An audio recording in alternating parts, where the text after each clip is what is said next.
नमस्कार, मैं हूं भूपेन साहू। आप देख रहे हैं प्रखर टीवी। प्रखर टीवी धमतरी एवं जिले की सभी खबरों को आप तक पहुंचाता है। तो इस वक्त की क्या खास खबर है, आइए जानते हैं।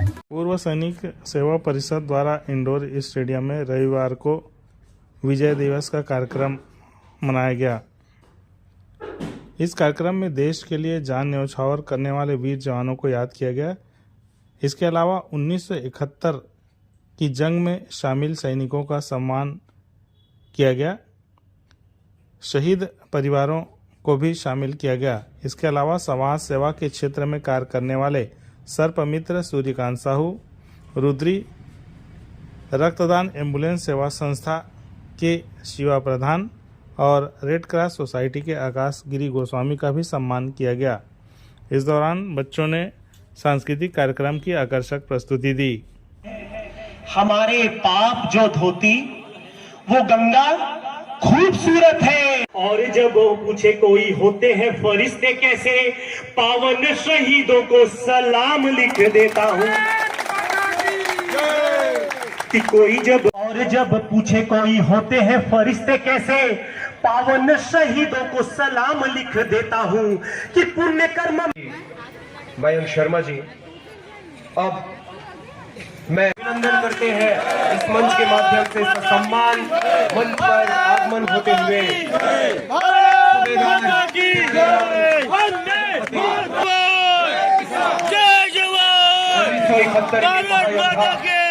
सूबेदार प्यारेलाल प्रजापति का सम्मान उपस्थित आदरणीय सभी अतिथियों से जोरदार तालियां हो जाए इस योद्धा के लिए।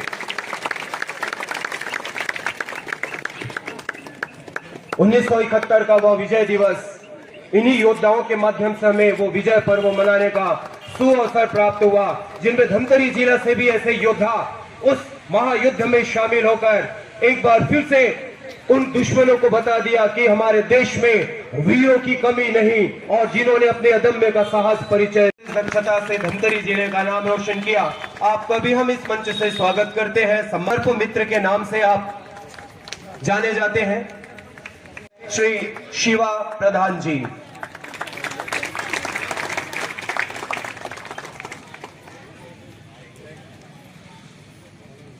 आपने देखा होगा टीवी में, न्यूज समाचार पत्र में कि दुर्घटनाओं में सर्वप्रथम यदि अपनी सेवा, श्री आकाश गिरी गोस्वामी जी, आपका भी हम इस मंच के माध्यम से सम्मान करते हैं।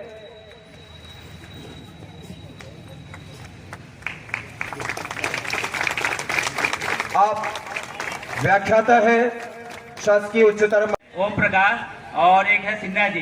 ये तीनों है जो अभी इंडियन आर्मी में ही सिलेक्ट हुए हैं, तो जोरदार तालियां होनी चाहिए। आपने भी हमारा निमंत्रण एक ही बार में स्वीकार किया, क्योंकि आपके भी मन में वो भाव है देश प्रेम का। इसके पश्चात पूर्व सैनिक सेवा परिषद जिला धमतरी के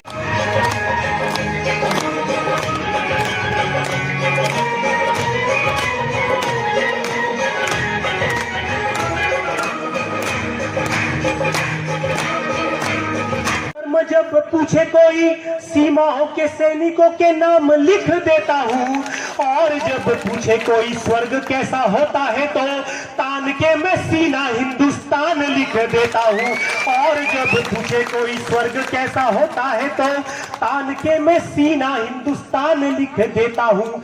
यह देश भारतीय जनता पार्टी का घोषणा पत्र नहीं है, यह देश भारतीय राष्ट्रीय कांग्रेस का घोषणा पत्र नहीं है, यह देश आम आदमी पार्टी का घोषणा पत्र नहीं है। जब एक माँ अपने जिगर के टुकड़े को सरहद पर आतंक की हवाओं के बीच भेजती, तब इस देश का निर्माण होता।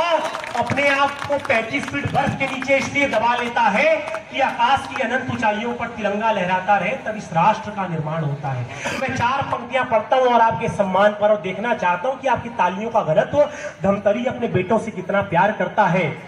कि शीश को कटाने और काटने का प्रण लिया, कि शीश को कटाने और काटने का प्रण लिया, प्रण किसी हाल तोड़ते नहीं थे लाडले, और युद्ध बीच सिंह सीधा हाड़ मारते सपूत, कदमों को कभी मोड़ते नहीं थे लाडले, कि वीरता के नए प्रतिमान गढ़ते रहे हैं वो कायरता कभी ओढ़ते नहीं थे लाडले, कि गोलियों के आगे सीना तान के खड़े रहे थे, हाथ से तिरंगा छोड़ते नहीं थे लाडले, गोलियों के आगे सीना तान के खड़े रहे थे, हाथ से तिरंगा छोड़ते नहीं थे लाडले, गोलियों के आगे सीना तान के खड़े रहे थे, हाथ से तिरंगा छोड़ते नहीं थे लाडले।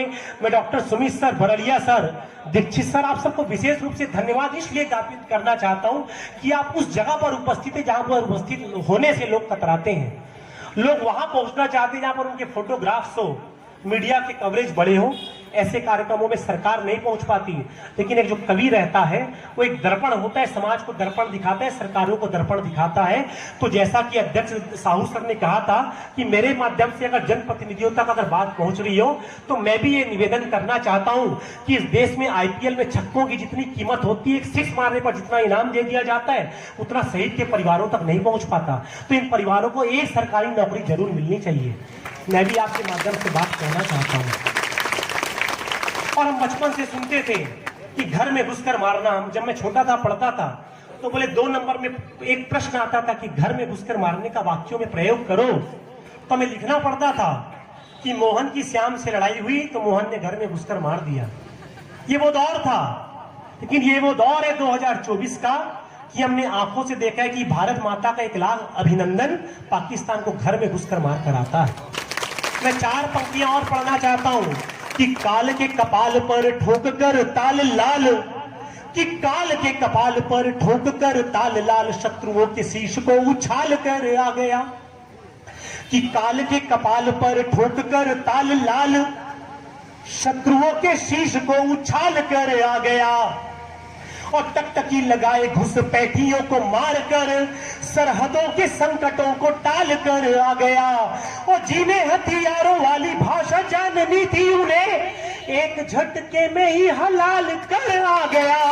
और लाल के ललाट की ये लालिमा बता रही है, लाल रणभूमि लाल लाल कर आ गया। लाल के ललाट की ये लालिमा बता रही है, लाल रणभूमि लाल लाल कर आ गया।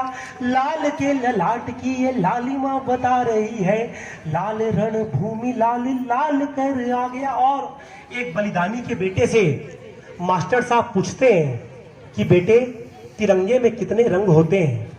वो कहता है मास्टर साहब तिरंगे में 5 रंग होते हैं। पूरी कक्षा हंसने लग जाती है। मास्टर साहब गुस्सा होते हैं, बेवकूफ तुझे पता नहीं तिरंगे में कितने रंग होते हैं? आंख बंद कर और याद कर फिर से। बलिदानी सैनिक का बेटा आंख बंद करता है और बताता है कि मास्टर साहब मुझे 5 रंग नजर आ रहे हैं। तो प्राचार्य पूछते कौन से 5 रंग? तो एक बलिदानी के बेटे का जवाब मैं धमतरी को सुनाता हूं। वो क्या कहता है, सुनना तिरंगे के 5वें रंग को। कि पूछा गया प्रश्न रंग में आप सबके सजल होती हुई आंखों को प्रणाम करना चाहता हूं। धमतरी आना मेरा सफल हो गया। पूर्व सैनिक सेवा परिषद के सभी सदस्यों को, साहू सर को, सभी लोगों को मैं विशेष रूप से धन्यवाद ज्ञापित करता हूं। Sumit Gupta sir, Barliya sir, Dixit sir और सभी लोग यहाँ पर जो उपस्थित है। साहू सर डिफेंस एकेडमी चलाते हैं। मैं पढ़ता हूं कि पूछा गया प्रश्न रंग कितने तिरंगे में है, आया जो जवाब 5 तो हुआ बवाल था। और गुरुजी थे क्रोध में, वह छात्र मुस्कुरा रहे थे, पर जवाब देने वाला छात्र बेमिसाल था। उसने कहा कि 3 रंग सब जानते हैं, चक्र वाला नीला रंग भी बड़ा कमाल था। उसने कहा कि 3 रंग सब जानते हैं, चक्र वाला नीला रंग भी बड़ा कमाल था। और पापा जब द्वार पे तिरंगा ओढ़ आए थे तो मैंने देखा खून से तिरंगा लाल लाल था। पापा जब द्वार पे तिरंगा ओढ़ आए थे तो मैंने देखा खून से तिरंगा लाल लाल था। पापा जब द्वार पे तिरंगा ओढ़ आए थे तो मैंने देखा खून से तिरंगा लाल लाल था। भारत माता की, भारत माता की, भारत माता की।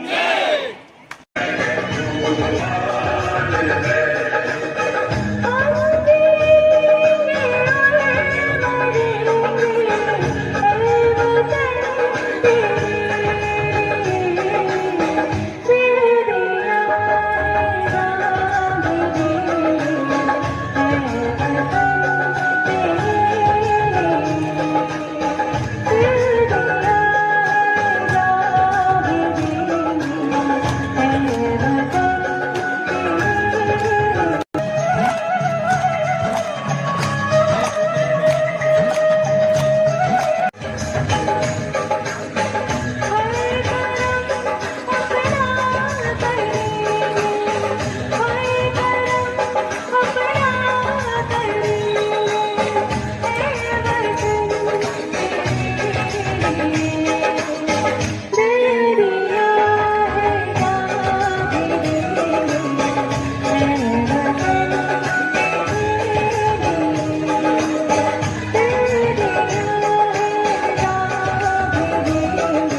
मुझे नहीं भूल सकती। माँ, जैसे आप मेरी माँ हो वैसे धरती माँ भी मेरी माँ है और देश की सेवा करना मेरा फर्ज है।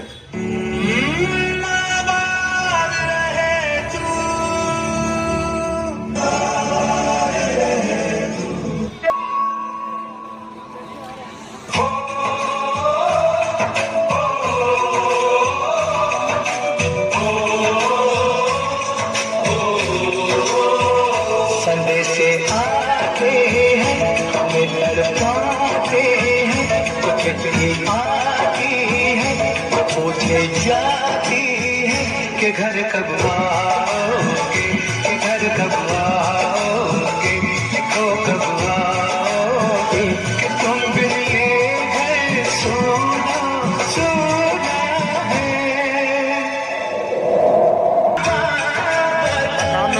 मेरा इतना काम करेगी क्या, मेरे गाँव जा मेरे दोस्तों को सलाम दे। वही थोड़ी दूर है घर मेरा, मेरे घर में है मेरी बूढ़ी माँ। मेरी माँ के पैरों को छू के तो उसे उसके बेटे का नाम दे। आप लोगों की छुट्टी मंजूरी हो चुकी है, आप लोग अपने अपने घर जा सकते हैं।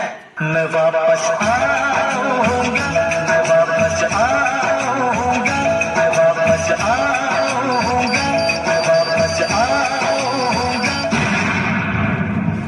आज पूरा देश क्रोधित है, पूरा देश आक्रोशित है और पूरा देश गुस्से से उबल रहा है। जम्मू कश्मीर के अवंतीपुरा में आतंकियों ने सीआरपीएफ के काफिले पर हमला किया है। ये हमला 2016 में उड़ी में हुए आतंकवादी हमले से भी बड़ा है और इसने पूरे भारत के धैर्य और सब्र को तोड़कर रख दिया।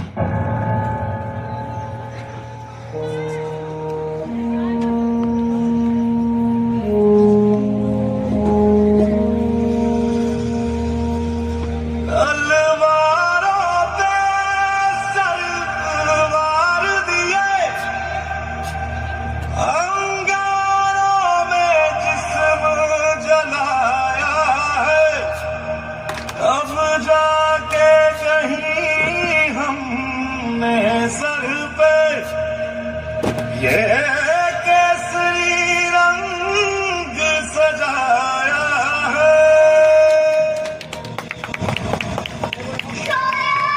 भारत माता की जय, भारत माता की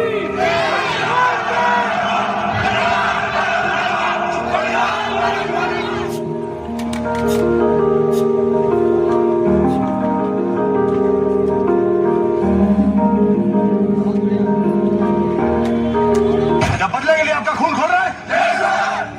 कमांडर्स, who are we? मैंने जंग शुरू नहीं की थी, but we will bloody hell finish it. How's the Josh? How's the Josh? I said, how's the Josh? लड़ जाना है लहू में एक चिंगारी से जैसे जुनून तक है जाना, हर कतरा बोल रहा।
कार्यक्रम में जैसे कवि महोदय ने कहा कि ये कार्यक्रम जो होता है पूर्व सैनिक के भावनाओं को, उनकी कद्र करने के कार्यक्रम होते हैं। साथ ही देश में शहीद हुए उस जवानों के प्रति अपने श्रद्धा सुमन अर्पित करने के लिए कार्यक्रम होता है। मैं जितने भी शहीद हुए हमारे देश के जवान को मैं सशक्त नमन करता हूं। साथ ही उनके परिवार के जितने भी सदस्य हैं यहाँ उपस्थित हैं उन्हें भी मैं अपना सशक्त वंदन करता हूं। मैं जब कवि महोदय कविता पाठ कर रहे थे तो बहुत सी माताएं की आंखों में आंसू बह रहे थे। उनकी पीड़ा को हम देख रहे थे, समझ रहे थे। भाइयों, हम सब जानते हैं दिसंबर का महीना कड़ाके की ठंड का महीना होता है और जब सीमा में हमारे वीर सैनिक 1971 में युद्ध लड़ रहे थे पाकिस्तान के खिलाफ, पूर्वी पाकिस्तान के खिलाफ, और उस युद्ध में जिस ढंग से हमारे सैनिक ने विजय हासिल की है वो पूरे विश्व में देखने के लायक है। ऐसे शौर्य गाथा विश्व में हमारे सैनिक के अलावा कहीं सुनने नहीं मिल सकता। सरकार को वाकई में इस दिशा में काम करना चाहिए जिसमें कि जो सैनिक अपने कार्य, अपना जीवन, अपनी जवानी पूरा सैनिक देश के लिए दे रहा है, उसके परिवार को, उसके वीर गति के प्राप्त होने के बाद उस परिवार को कुछ अच्छा जॉब, कुछ फैसिलिटीज़ अवेलेबल होना चाहिए। इसमें जितने भी परिवार हैं वो सैनिक से हैं या उन परिवारों को जिनके बच्चे वीर गति को प्राप्त हुए हैं, अगर मैं किसी भी माध्यम में उनका कोई भी मदद कर सकूं तो मैं उसके लिए हमेशा आपसे निवेदन करता हूं कि मुझे मौका दीजिए और मैं बिल्कुल उसके लिए आगे बढ़ के उनका मदद करने की प्रयास करूंगा। बाकी मैं यहाँ उपस्थित हुए इस कार्यक्रम को देखने के लिए, तो मैं आप सबको भी धन्यवाद देना चाहता हूँ कि आपने इतना समय दिया, इन कार्यक्रम को देखा, बच्चों के रंगारंग कार्यक्रम को देखा। ये सब थोड़ा थोड़ा मिला के सब लोगों में जोश भरता है और अभी कुछ समय से तो हमें देशभक्ति का मतलब जितना सोशल मीडिया ने भी देशभक्ति को प्रमोट किया है उससे लोगों के मन में एक अलग उत्साह है।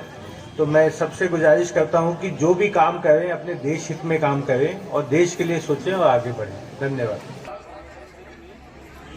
इतने लंबे समय में जब हम अपने देश के इतिहास को पलटकर देखते हैं तो हमें यह एहसास होता है कि हमें जो स्वतंत्रता मिली, स्वतंत्र हुए हमको हुए ही कितना वर्ष है, बहुत ज्यादा समय नहीं हुआ है, पर आज भी विदेशी ताकतें लगातार तरीके से हमारे देश में आंतरिक विद्रोह पैदा करने की कोशिश करते हैं। ऐसी बहुत सारी स्थितियां हमारे देश के अलग अलग राज्यों में उत्पन्न हो रही है जो हमारे भारतवर्ष की स्वतंत्रता के लिए घातक है। हमारी राष्ट्रीय सुरक्षा, आंतरिक सुरक्षा प्रभावित हो रही है। देश के बाहर जो बैठे दुश्मन हैं, सीमाओं पर हमारे भाई उनसे डटकर मुकाबला कर लेते हैं और विश्व की सबसे शक्तिशाली थल सेना अगर कहीं की है तो वो भारत की है और इसमें कोई भी संदेह नहीं है। पर हम सभी देशवासियों का भी ये कर्तव्य बनता है कि राष्ट्रीय सुरक्षा को प्रभावित करने वाले बहुत सारे ऐसे कारक हैं जो हम हमारे समाज में फैलते हुए देख रहे हैं, जो लगातार हमको प्रभावित कर रहे हैं। तरीके भले उनके जो भी हो, वो किसी भी जाति धर्म के हो सकते हैं, पर देश का दुश्मन सिर्फ और सिर्फ दुश्मन होता है, चाहे वो सीमा के बाहर हो चाहे घर के अंदर हो। आप लोग का आपका आभारी हूँ मैं, आप लोग का जो बोलने का मौका दिए। मैं 1971 में 71 में मैं भारत और पाकिस्तान के साथ में युद्ध किया और हम लोग उसके राजस्थान एरिया थे जहाँ पर ज़्यादा घमासान से लड़ा हुआ और वहाँ हम लोग खुद डट के उनसे मुकाबला किए और वहाँ से गिना नहीं सकते कितने मारे क्या, मगर बहुत डट के मुकाबला किया और मैं अच्छी तरह से वहाँ भी रहा हूँ। तो 15 साल में मैं 13 साल में फील्ड में था, फील्ड इलाका में, और बाकी 3 साल फील्ड इलाके में था और बहुत अच्छा लगा। और जब हम लोग उस टाइम गए 21 वार्ड उस टाइम हम लोग ऐसा लगता था कि ये हम कब पहुंचे और कब गए, कम से कम हम 20 तो मारेंगे तब मरेंगे, ऐसा हम लोग का जोश है। और गोवा से हम लोग दिल्ली पहुंचे, हम लोग पता नहीं कब हम गोवा से दिल्ली पहुंचे, इतना उमंग था हम लोग का। क्या स्थिति थी वहाँ तो बहुत विकराल स्थिति था उस टाइम जब हम करते थे। कितने जवान होंगे वहाँ? हमारे बटालियन के 20-25 लोग थे और उधर से तो 100 के 100 करीब, मगर हम लोग उसके साथ डट के। दुश्मन कितने थे? दुश्मन तो हमारे वहाँ तो कोई गिनती नहीं किया जा सकता, मगर 500 से कम नहीं रहा होगा जिस स्टेप पर हम लोग उस टाइम। हाँ, उस टाइम जो हुआ और अभी की स्थिति में देखते हैं क्या फर्क है? बहुत फर्क है। उस समय की और अभी के स्थिति बहुत फर्क है। किस टाइप से? इस टाइम क्योंकि वहाँ पर इतना सुविधा नहीं था, अभी हर चीज की सुविधा है, आधुनिक शिक्षा नहीं थी। जो हमारे पास जो वेपन था उसी वेपन से हमको कहने को मतलब मानना पड़ता था, तो इस वजह से अभी और इसमें बहुत फर्क है। जब आप विजय होकर आए क्या महसूस हुआ, कैसे लगा आपको? हम विजय जब हम आए थे हमको तो ऐसा लगा कि हम स्वर्ग पहुंच गए, यानी कि अपनी मातृभूमि पहुंच गए। बहुत अच्छा लगा हमको जब हमने मातृभूमि। और क्योंकि इस एरिया से मैं पहले ही आदमी था उस टाइम में, जो 21 में जब भर्ती में। पहले तो मैं घर में बताया नहीं कि मैं फौज में भर्ती हुआ हूँ करके, भोपाल से हुआ मैं फौज में भर्ती। मैं नहीं बताया माँ बाप को कि जब मैं बोला मैं पढ़ रहा हूँ, अभी 10वीं 12वीं पढ़ रहा हूँ, और इसमें पढ़ते में चला गया। 5 साल के बाद घर में बताया, जब आना जाना शुरू किया तब बताया कि मैं उससे बेंगलोर में था, तो बेंगलोर में हूँ, मैं एयरफोर्स के साथ में था। तो लोग सोचे चलो ये एयरफोर्स में करके संतुलन हुआ, फिर उन लोग का मनोबल अच्छा हुआ, फिर बाद में धीरे धीरे बताया। किस तरह का जो आयोजन है मनाया जा रहा है और क्या है? आज विजय दिवस का कार्यक्रम अखिल भारतीय पूर्व सैनिक सेवा परिषद के द्वारा आयोजित किया गया था। यह कार्यक्रम अखिल भारतीय पूर्व सैनिक सेवा परिषद जिला धमतरी के द्वारा पिछले 10 वर्षों से लगातार हम मना रहे हैं। यह 1971 में भारत की पाकिस्तान पर विजय की याद में शहीदों को श्रद्धांजलि देने के लिए इस कार्यक्रम का आयोजन लगातार हम कर रहे हैं। और इस कार्यक्रम के आयोजन में जो 1971 के हमारे योद्धा थे वो आज हमारे बीच में आए, उसको आज हमने सम्मानित किया, जिन्होंने भारत पाकिस्तान के युद्ध 1971 में लड़े। और इसके अलावा हम इस वर्ष से उत्कृष्ट कार्य करने वाले, अपनी जान को जोखिम में डालकर कार्य करने वाले जो हमारे सर्पमित्र सूर्यकांत साहू जी एवं रक्तदान सेवा एम्बुलेंस शिवा प्रधान जी एवं राष्ट्रीय कलाकार आकाशगिरी गोस्वामी जी का भी इस वर्ष से हमने प्रथम बार ऐसे उत्कृष्ट कार्य करने वाले लोगों का सम्मान किया। इसके अलावा हमारे धमतरी जिले के 4 शहीद परिवार का सम्मान किया गया, 2 वीर नारी का सम्मान किया गया, और इस तरह से लगातार सम्मान के इस कार्यक्रम को हम आगे जारी रखे हुए हैं और आगे जारी रखते रहेंगे। जो पूर्व सैनिक है उसमें कुछ है SI और इस शिक्षा में कुछ भर्ती है उनका भी? हमारे पूर्व सैनिक है 15 साल की सेवानिवृत्ति के बाद जब आते हैं तो उसके बाद दूसरी अपनी सेवाएं प्रारंभ करते हैं। इसमें बहुत सारी हमारे पूर्व सैनिक अखिल भारतीय पूर्व सैनिक सेवा परिषद के जो सदस्य हैं वो SI में चयन हुए हैं। दिलीप कुमार साहू जी ग्राम खरंगा से हैं, और एक वीरेंद्र कुमार मरकाम जी जो कोहिनपारा नगरी से हैं। इसके अलावा हमारे एक शिक्षक में चयन हुए हैं, एक विद्युत विभाग में चयन हुए हैं सोनू जी, रुपेंद्र साहू जी। इन सभी का भी सम्मान हम इस मंच के माध्यम से किए, जिन्होंने अपनी कड़ी मेहनत से दूसरी पारी की शुरुआत इस समाज में किया है। तो ये थी अब तक की खबरें। अन्य खबरों के लिए प्रखर टीवी के संग बने रहिए। बहुत जल्द मिलते हैं।